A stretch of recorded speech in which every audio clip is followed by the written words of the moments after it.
Welcome to Precept Steps as we diligently chase after Yahweh one step at a time. This week's Torah portion is bo, which means come or go, which is kind of confusing in our language because they seem opposites.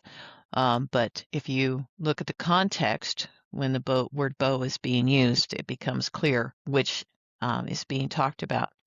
And by now, you should be able to recognize the Hebrew letters of bo. Hopefully you recognize Beit, followed by an Aleph. And in this Torah portion, we're going to be finishing the plagues. We talked about the plagues last week. We've got a couple more to finish up before we get to the 10 plagues. And a really big section that's very important to us, and that is about the Passover observance. Yah inserts a little section here as we start into this Torah portion.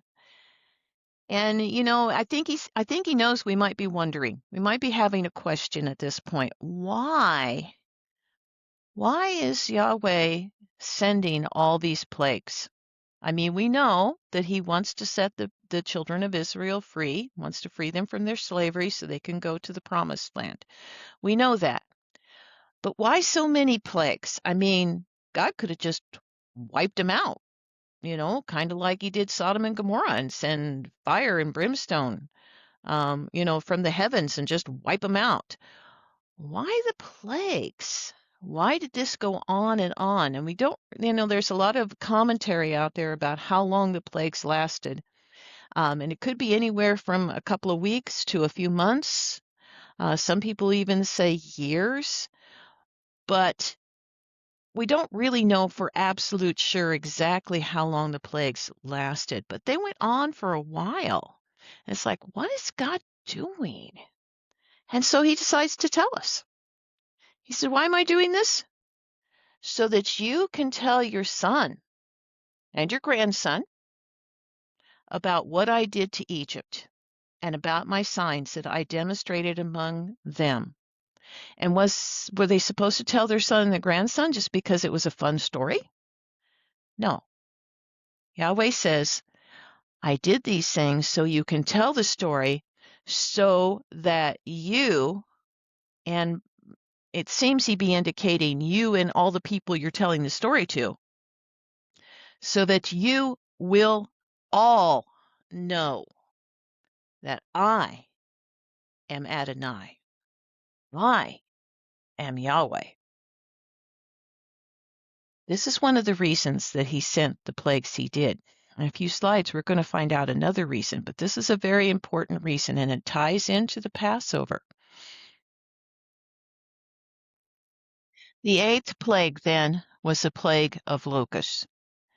And the Bible says that the locust covered the ground, so you couldn't even see the ground, and the swarms darkened the sun in the sky. And they ate every green thing.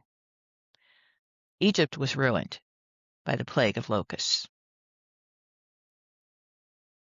Plague number 9 was darkness.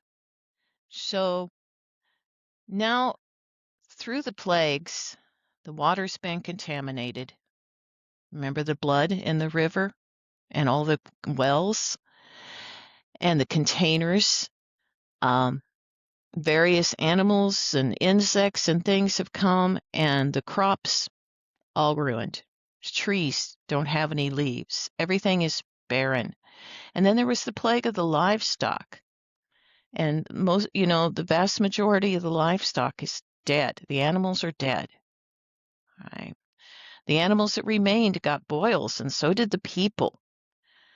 So God has impacted every part of their lives. And then he brings the plague of darkness. And maybe darkness was okay right at first, because they probably didn't want to look at their surroundings right now because it was pretty awful. But it lasted for 3 days. And the Bible says it was a darkness that could be felt. It was oppressive. It was depressing.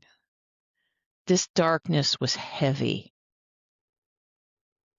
We have to remember, it says there was light in Goshen. So for the last few plagues, these plagues have not impacted Goshen.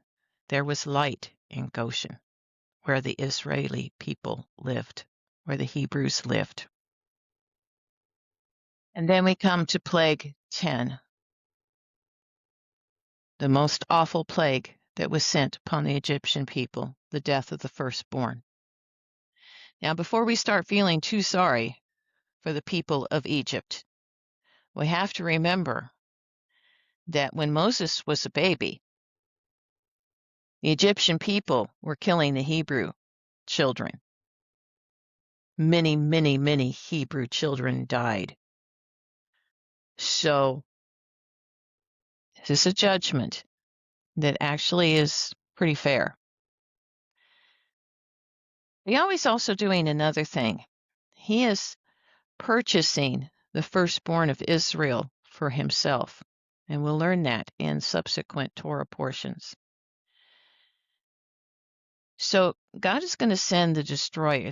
Some translations say the destroyer, others say the avenging angel or the angel of death. God is going to send death among the people. And you get the idea that this, whatever this death is not very discriminating. It's been told by God, kill the firstborn. And that's kind of all it knows. So God is going to make sure that none of the firstborn of the Hebrew die if they are obedient. So there's a chapter smack dab in the middle of this whole thing that talks to the people of Israel, the Hebrew people, what to do so that this destroyer, this angel of death, does not kill their children. And he tells them to take a lamb, and they're to sacrifice the lamb, and they're to take the blood of that lamb and put it on the doorposts of their house.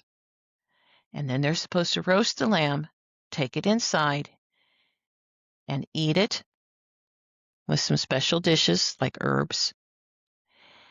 And they're to shut their door and wait for the destroyer to pass by.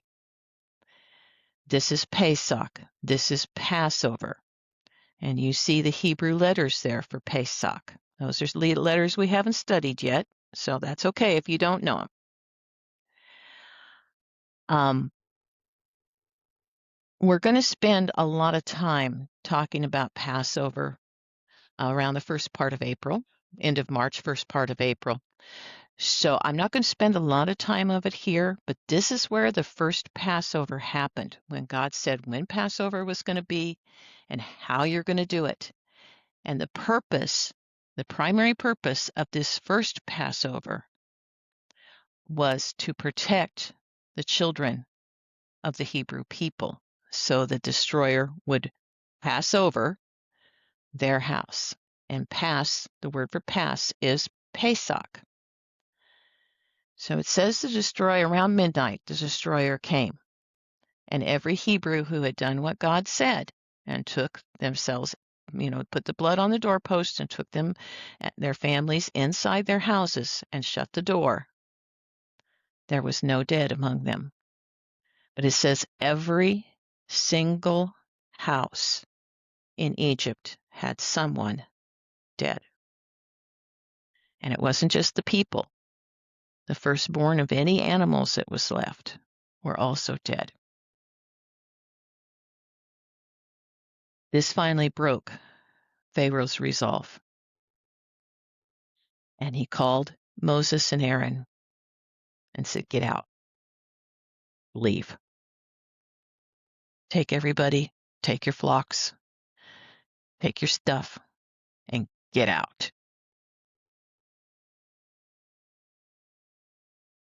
So we talked a little bit at the beginning about why God did plagues instead of just flat out destroying them. So we would tell the story.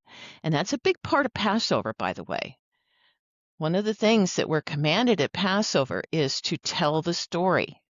All right. So that goes back to that verse. But do you remember what it was at the end of that verse? It says, so all of you will know that I am Yahweh. So now God makes another statement. And he says, when he's talking about this plague of the firstborn, this death of the firstborn plague that's going to come on the people, he says, for that night I will pass through the land of Egypt and kill all the firstborn in the land of Egypt, both men and animals. We just talked about that. But this next statement's very interesting. And then he says, and I will execute judgment against all the gods of Egypt. And then he says it again. I am Yahweh. Okay, so what's he saying here? Saying it's not just about the Egyptian people. I'm not just punishing them for what they did to the Hebrews or trying to convince them to let the Hebrews go. I'm also doing work with the Egyptian people. And I am trying to show them that their gods are no gods. Now, you have to understand, Egyptians had a lot of gods. I mean, they had lots and lots and lots of them. And what we start to see is that every single plague that Yahweh sent upon the land of Egypt was in the face of some Egyptian god. Now, I'm going to show you a few examples today. I'm not going to tell you their names because Yahweh says that the names of foreign gods, of pagan gods, should not even be on our lips. All right? So I'm going to show you pictures of them so you kind of get the idea of what I'm talking about, but we're not going to say their names. All right? So the first one, do you see that face? What's it look like? It looks like a frog, right? This was their frog god. And so Yahweh sent a plague of frogs and said, okay, frog god, do you control the frogs or not? Obviously not.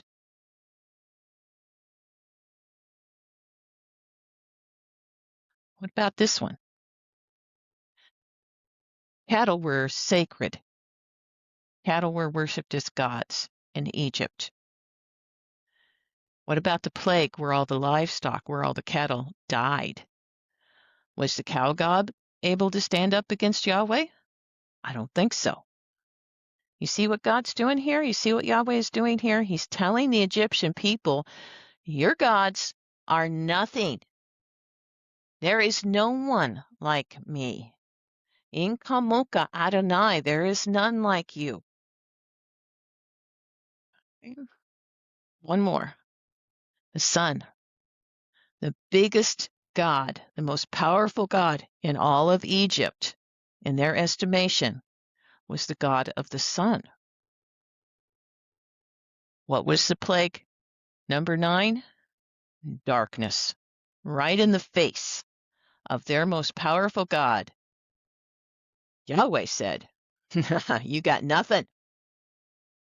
I will cause darkness for 3 days because you are nothing, sun god. Egyptians, pay attention. Your gods are nothing before me. I am Yahweh. We're going to circle back to this for just a moment. Hag Pesach Sameach, which basically means happy or blessed Passover. It was just a very important part of the story, and I wanted to make sure that you understood that all of the rules that we have for Passover, most of them were laid down right here. You will eat unleavened bread for 7 days. There will be a Passover lamb. So just keep in mind that this was a very important part of the story, and we barely scratched the surface on it, but we will talk about it again when the actual date of Passover on on our calendar gets closer. So now it's time for the activity sheet. We did not do a Hebrew letter this week. We will continue with that next week, but still, there's some fun activities that Kathy has made up for you over this Torah portion. And I know a lot of you are listening to this online, so the sheets are always available at Goshen Acres. The next time that you visit the fellowship, you can pick those up and work on them if you would like. Thanks for joining me for this Torah portion. I really look forward to talking with you every week.